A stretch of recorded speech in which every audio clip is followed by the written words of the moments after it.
Bismillahirrahmanirrahim. Assalamualaikum warahmatullahi wabarakatuh.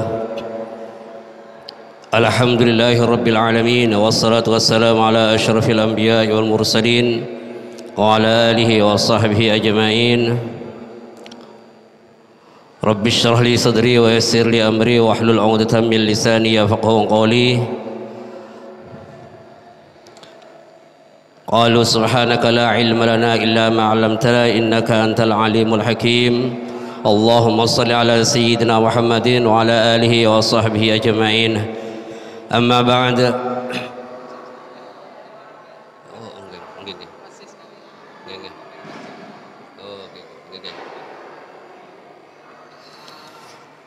Janabal muhtaramin, para alim, para ulama, para asatidah, para tokoh masyarakat, jamaah hadirin hadirat, para saimin saimat yang hafizakumullah.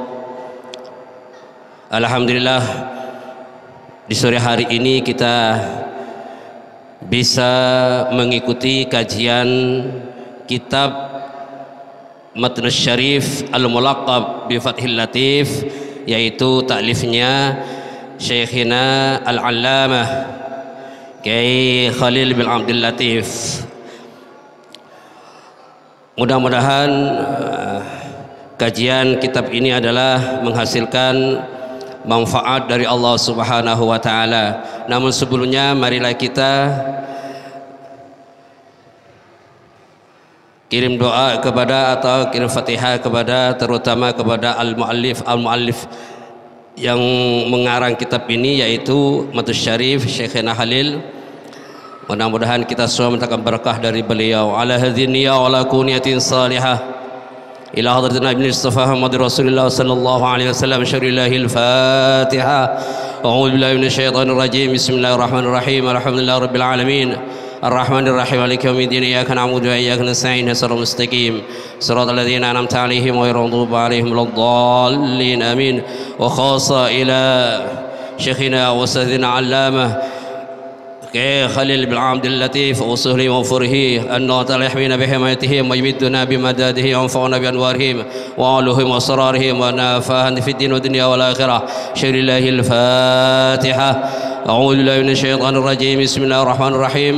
الحمد لله رب العالمين الرحمن الرحيم مالك يوم الدين إياك نعبد وإياك نستعين اهدنا الصراط المستقيم صراط الذين أنعمت عليهم غير المغضوب عليهم ولا الضالين آمين. Kirim doa kepada seluruh almarhumin almarhumat daripada keluarga donatur yang telah memberikan futur itu buka puasa. Khassa ila jamil marhumin wal marhumat minhum almarhum Selamat Riyadi, almarhum Fat Qaim, almarhum Muhammad Mega Anwari, almarhum Maddasim, almarhumah Siti Halimah, almarhum Ali Safi'i, almarhum Kiai Haji Abdul Sahal, almarhum Kiai Haji Syamsul Huda Maksum, almarhum Kiai Haji Jailani Khudari, almarhum Bapak Siddiq, almarhum Bapak Fakih, almarhum Bapak Marsub, almarhum Bapak Abdul Aziz, almarhum Bapak Abdul Hamid, almarhum Bapak Haji Tarkam, almarhum Bapak Haji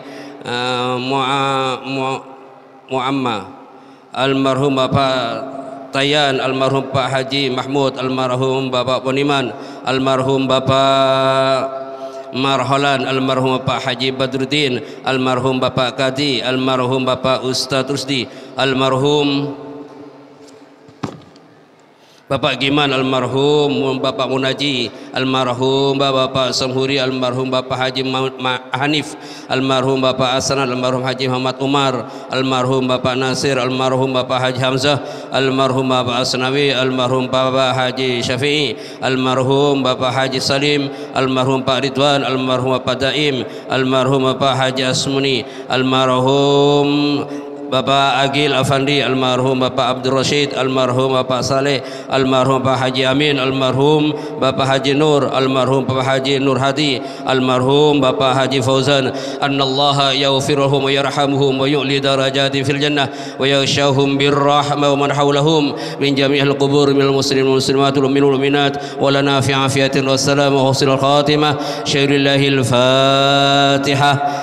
أعوذ بالله من الشيطان الرجيم. بسم الله الرحمن الرحيم. الحمد لله رب العالمين الرحمن الرحيم مالك يوم الدين إياك نعبد وإياك نستعين اهدنا الصراط المستقيم صراط الذين أنعمت عليهم غير المغضوب عليهم ولا الضالين آمين.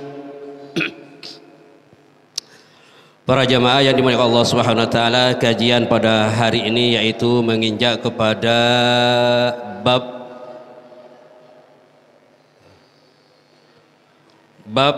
faslun walladzi yujibul ghuslah. Marilah kita mulai. Bismillahirrahmanirrahim. Qala al-musannif rahimahullah wa nafa'ana bihi wa bi ulumihi wa bi karamatihi wa bi asrarihi fid darain amin. Faslun walladzi yujibul ghuslah. Ini bisa dibaca ghuslah atau ghuslah. Ghuslah sama, tapi sebagian ulama lebih afsah ghuslah, namun maknanya sama gitu. Faslun walladzi yujibul ghusla sittatu asya'a. Faslun ini adalah pemisah antara kajian yang pertama dengan kajian yang sekarang. Faslun, pemisah. Walladzi yujibul ghusla, sesuatu yang mewajibkan mandi itu ada 6 perkara, yakni al-ma'na anna al-asbab allati yajibul ghusl bihusili wahid minha sittatun. Maknanya sebab-sebab yang bisa mewajibkan kita mandi besar itu adalah ada 6 perkara. Apa yang 6 perkara itu? Yang pertama, ilajul hasyafah fil farji au dukhulul hasyafah fil farji ay wusulul hasyafah fil farji, yaitu memasukkan hasyafah di dalam farji, baik keluar sperma maupun tidak keluar sperma. Baik farji itu adalah farji manusia, farji hewan, wajib mandi besar. Yang pertama yaitu ilajul hasyafati fil farji, memasukkan hasyafah. Tentunya ngerti semua, ngerti hasyafah, ngerti hasyafah, memasukkan zakar sama hasyafah di dalam farji, itu adalah wajib. Au biqadriha min faqitiha, atau biqadriha min faqitiha, atau sebagian dari orang yang kadang-kadang punya kemaluan ada terpotong umpamanya, atau sebagian itu sama. Fil farji, di dalam farji.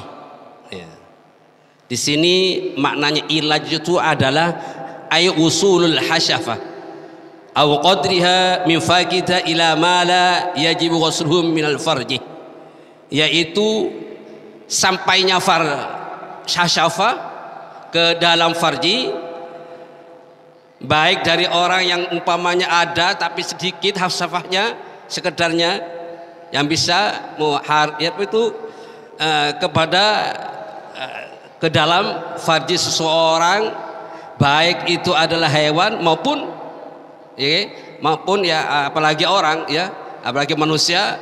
Senajan hewan itu adalah wajib kita mandi besar. Ikhwatal saimin was saimat yang dimuliakan Allah Subhanahu wa taala. Yang kedua yaitu wa khurujul maniyyi. Wa khurujul maniyyi. Nah, ini tidak harus ilaj, tidak harus memasukkan. Keluar disebabkan keluar mani. Mani pakai tasdid, gak pakai tasdid sama, mani atau mani, keluarnya mani. Ada orang kadang-kadang ada karena tidur mimpi kita keluar mani, jelas keluar mani itu diwajibkan mandi besar. Atau ada orang begini tidur sendirian kok ada mani gitu loh. Saya gak merasa mimpi mani, ya, keluar mani, tapi kok ada air sperma di sarung saya gitu. Itu wajib kalau memang tidur sendirian. Kalau berkumpul dengan orang lain bisa dimungkinkan dari orang lain, tapi kalau sendirian itu wajib mandi besar.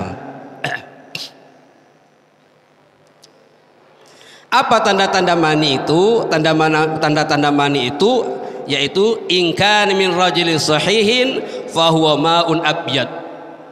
Kalau orang dari orang laki ya yang sehat, yang normal, itu ada warnanya biasanya putih.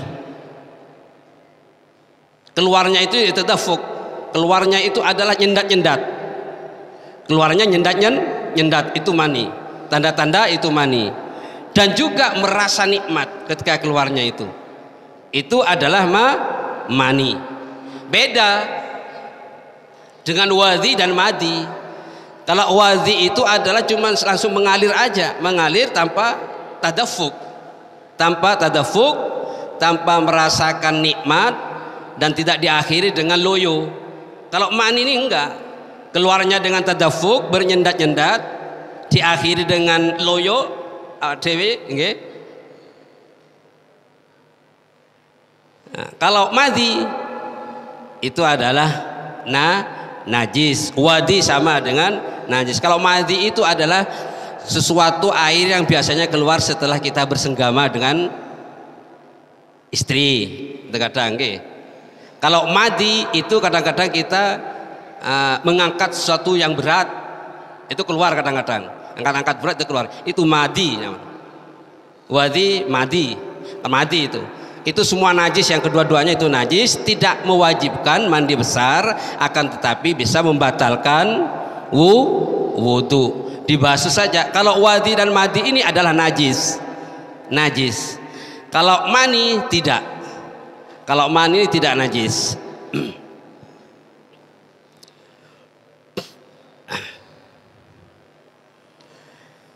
Wa khurujul mani yang kedua yaitu adalah yang menyebabkan mandi besar itu adalah keluarnya mani. Wal mautu yang ketiga yaitu yang menjadi penyebabnya kita wajib mandi ketika kita mati. Siapa yang wajib? Masa orang mati punya taklif? Tidak. Kenapa kok wajib dimandiin? Ikraman lah, karena penghormatan, memuliakan orang yang mati itu. Yang wajib ya yang hidup. Makanya dinamakan memandikan mayit itu adalah bisa fardu kifayah, termasuk fardu kifayah. Kayak kalau ada orang mati dibiarkan, kalau gak ada salah satu yang mengurusinya, semuanya orang itu adalah dosa semua. Wajibnya orang mati itu karena apa? Karena ikraman lahu, karena memuliakan, karena takrim kepada orang yang mati itu sendiri. Wahadi salah satu mustarikatun, kecuali orang yang mati syahid, kecuali orang yang mati syahid tidak boleh dimandikan. Kalau ada orang mati pulang keluar mati dari perang membela agama Islam, agama Islam loh, berkecamuk bukan seperti jihad yang sekarang itu, bukan. Sekarang kan banyak mengajak jihad nggih. Sehingga ada yang mati, itu bukan jihad. Nanti kalau jihad itu berperang dengan orang Islam dengan orang kafir, betul, memang bela agama kita memang diganggu, baru diperangi. Itu kalau mati tidak boleh dimandiin walaupun dalam keadaan banyak darahnya, nggih. Itu wa hadhihi thalathatu mustarikatun bainar rijali wan nisa. Nah, hal yang ketiga ini adalah termasuk wajib bagi orang laki-laki dan perempuan. Ilajul hasyafah, khurjul maniyul matu, baik laki-laki maupun perempuan, ini wajib nggih. Ini tiga perkara ini hanya bagi orang-orang laki yang dan perempuan. Wa qita'ul haidi wan nifasi wal wiladati. Wa qita'ul haidi, dan berhentinya haid. Ketika orang perempuan haid nggih, haid itu diwajibkan untuk mandi besar nggih. Tapi namun diwajibnya itu adalah ketika mau salat. Mau salat itu lebih wajib. Mau salat itu wajib. Wa in qita'ul haidi wan nifasi, dan selesainya daripada nifas, dan selesainya ketika nifas, wal wiladati, dan ketika orang itu melahirkan, baik melahirkan itu tanpa mengalir darah maupun kering, dalam keadaan kering itu wajib kita mandi besar. Hadirin jamaah yang dimuliakan Allah Subhanahu wa taala,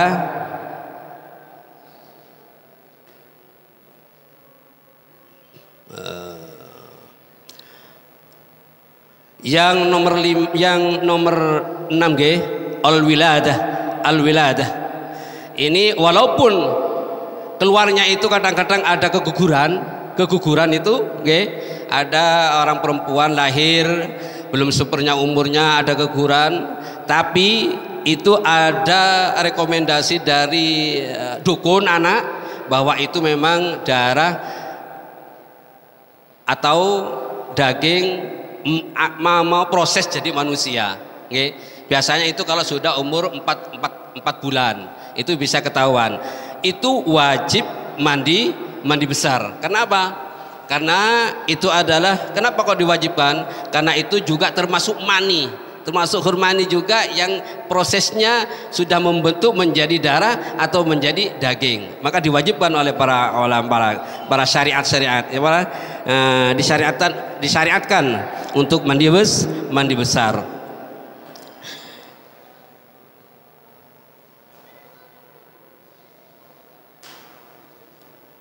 Selanjutnya wa furuduhu ithnani, dan fardu-fardunya mandi besar itu adalah ada dua. An-niyah yang pertama adalah niat. Nah, fardunya al-ghuslah, mandi besar itu ada dua. Yang pertama niat. Bagaimana niatnya? Bisa juga nawaitul ghusla li raf'il hadatsil akbari. Kalau ada pembagian pemana nawaitul ghusla li raf'il hadatsil akbari minal janabati, minal haidi, minan nifasi, bisa. Tapi secara umum apabila kita melakukan niat nawaitul ghusla li raf'il hadatsil akbari, itu sudah cukup nggih. Sudah cukup bagi orang yang senantiasa sudah bersenggama dengan istrinya, baik dengan keluar dengan sendirinya, cukup dengan mengucapkan nawaitul ghusla li raf'il hadatsil akbari. Itu yang pertama. Wa isalul ma'i ila jami'il bashari wasy'ari wa in kathubah, dan harus wa isalul ma', air harus nyampai nggih, ila jami'il bashari, kepada seluruh badan, wasy'ari, dan rambut, wa in kathubah, walaupun rambut itu adalah kental, apa itu tumbuhnya tebal nggih, itu harus sampai dalam. Beda dengan wudu. Kalau wudu, kalau punya kita janggut, kalau tebal itu cukup hanya dioles di depan, di luar nggih, cukup dioles. Kalau mandi ini harus nyampe airnya itu. hadza wa in kanat ala badril mughtasili najasatun la takfihi ghuslatun wahidatun anin najasati wal ghusli. Okay. Hal ini wa in kanat ala badril mughtasili, di sana ada mughtasali atau mughtasili. Kalau saya baca mughtasili. Okay. Ala badril mughtasili najasatun. Hal ini apabila ada di badan orang yang senantiasa mau mandi besar ada najis, la takfihi ghuslatun wahidatun inda najasati wasli. Tidak cukup satu kali dibasuh-basuhan dari najis tadi itu, harus dihilangkan dulu najisnya, baru dibasuh sampai bersih, lalu niat. Okay? Lalu niat. Dan kita harus hati-hati, kalau mandi besar itu tidak sama dengan wudhu. Okay? Kalau wudhu itu umpamanya ada najis di badan kita, gak dihilangin dulu, langsung dioles dengan air wudhu itu sendiri, hilang, sah. Tapi kalau mandi besar ini tidak, najisnya harus dihilangi dulu. Kita harus hati-hati, kuku mungkin ada yang kotor, terus ada lubang-lubang ini, puser ini kita harus hati-hati. Kalau perempuan itu lebih, ya, kalau perempuan itu banyak biasanya rambutnya karena panjang, ini yang banyak kita lalai adalah tentang puser ini, puser kurang dibersihin. Mestinya kita harus waspada. Di samping di kuku kita itu banyak kotoran, di puser kita, di kemaluan kita, sebelumnya itu harus dibasuh dulu, dibersihkan dulu, baru setelah bersih semuanya tidak ada kotoran, ada hal yang menghalangi masuknya air ke dalam tubuh, baru kita niat. Gitu caranya, Sunnah dari atas, dari kanan, lalu dari kiri. Sunnah juga kita disunnahkan untuk mandi besar ketika Jumatan, ketika hari Jumat. Hari Jumat ini disunnahkan bagi orang yang mau hadir pada Jumat. Okay. Hari Raya Idul Fitri, Idul Adha, sunnah kita mandi besar. Kita mandi disunahkan. Tapi kalau hari raya Idul Fitri, Idul Adha itu walaupun tidak hadir, kita disunahkan untuk mandi. Tapi kalau hari Jumat yang disunahkan bagi orang yang mau hadir pada Jumatan.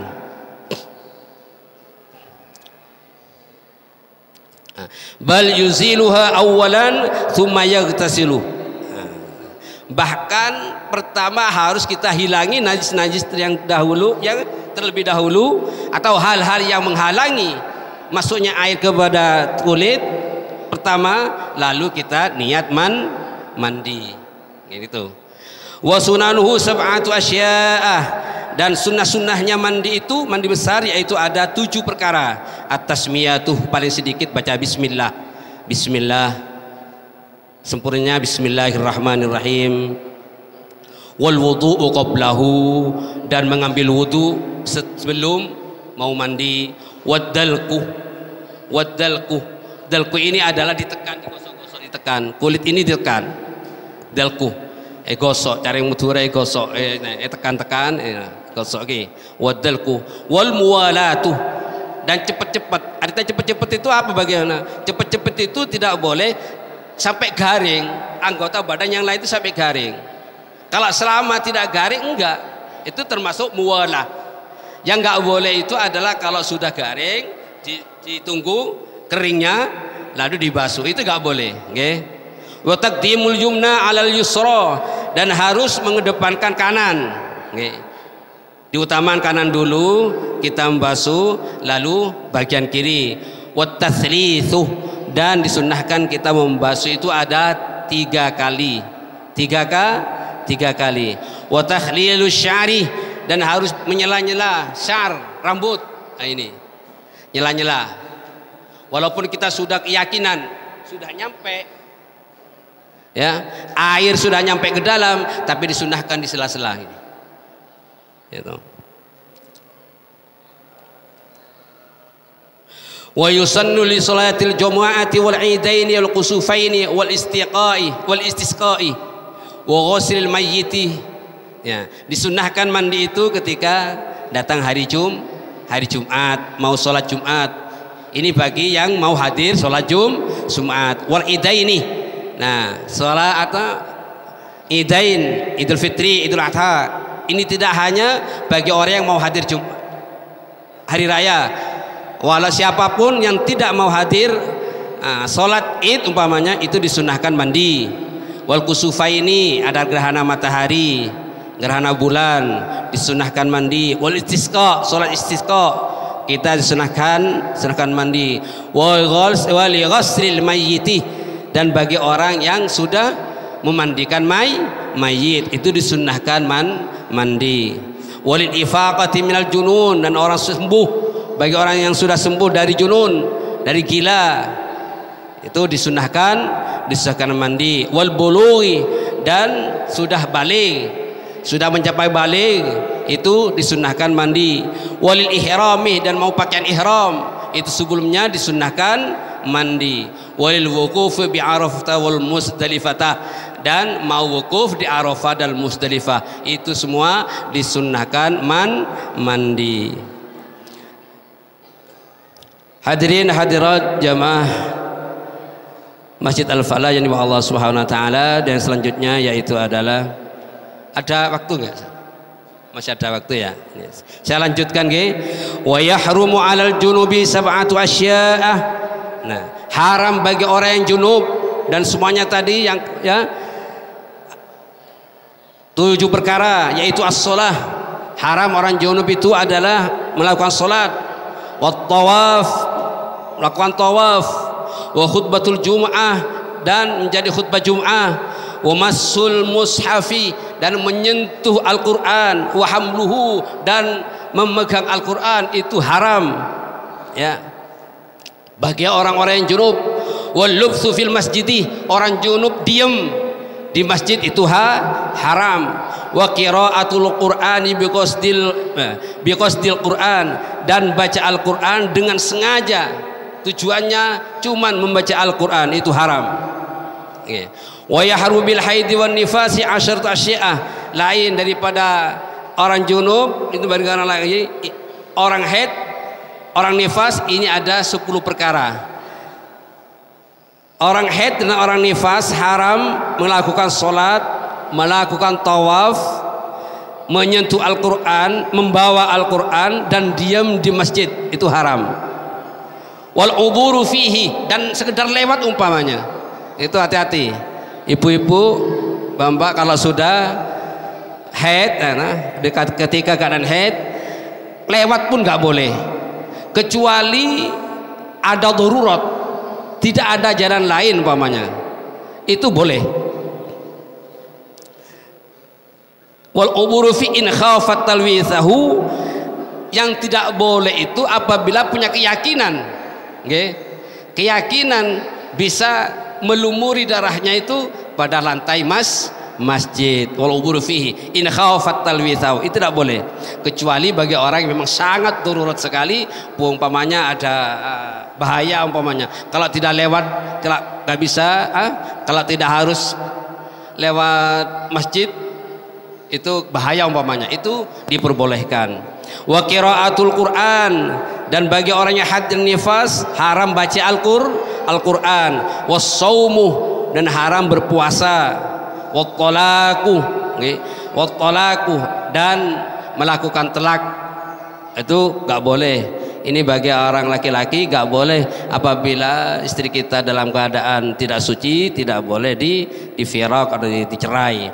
Wal wat'u wa kadzalikal istimta'u mimma baina surrati wa rubbati, demikian juga haram, nggak boleh wati, nggak boleh kita bersenang-senang di antara keduanya, puser dan ini dengkul ini bagi laki-laki dan perempuan umpamanya, walaupun nggak bersenggama, akan tetapi ingin melakukan umpamanya dengan lakinya, umpamanya tidak sampai bersenggama, itu pun ini kalau kitab ini tidak membolehkan, bahkan diharamkan.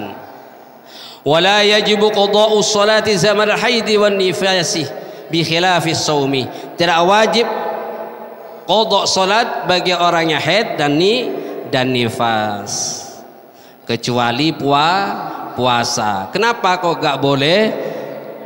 Gak usah mengqadha salat. Karena apa? Supaya tidak menyulitkan. Tidak menyulitkan. Karena agama Islam ini adalah agama yang tidak sulit, agama yang gampang, nggih. Beda dengan puasa. Kalau puasa ini kan 1 tahun sekali, nggih. Ini harus diqadha. Fayajibu qadha'uhu, maka wajib bagi orang yang haid dan nifas yaitu qadha puasa. Kalau sholat tidak, nggih.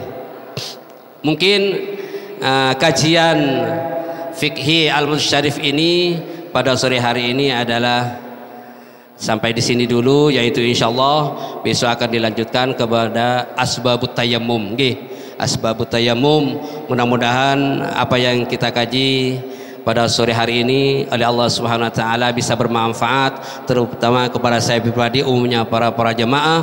Mudah-mudahan kita semua menjadi bekal ilmu untuk lebih menyempurnakan ibadah kita. Mudah-mudahan ibadah kita, puasa kita selama ini dan rangkaian amal-amal ibadah lain diterima oleh Allah Subhanahu wa taala.